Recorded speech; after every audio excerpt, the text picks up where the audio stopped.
Welcome! If you're missing important calls from friends or family on Messenger, don't worry.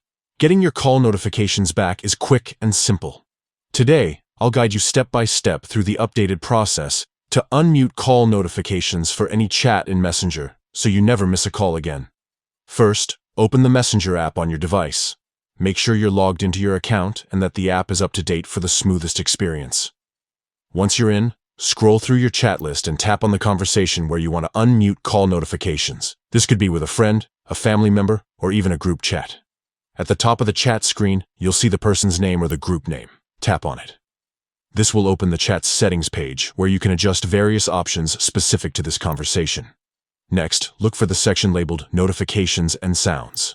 Tap on this option to access all the notification settings for this chat. Here you'll see different toggles for messages, mentions, and calls. Find the switch labeled Calls. If the Calls toggle is off, simply tap it to turn it on.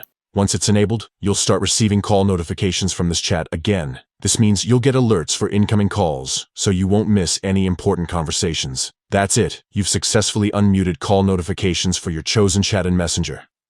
If you ever need to mute or unmute notifications again, you can follow these same steps. Customizing your notifications helps you stay connected on your terms, so you only get the alerts that matter most to you. If you found this guide helpful, consider sharing it with someone who might need a little help with their Messenger settings. Thanks for tuning in, and enjoy staying connected.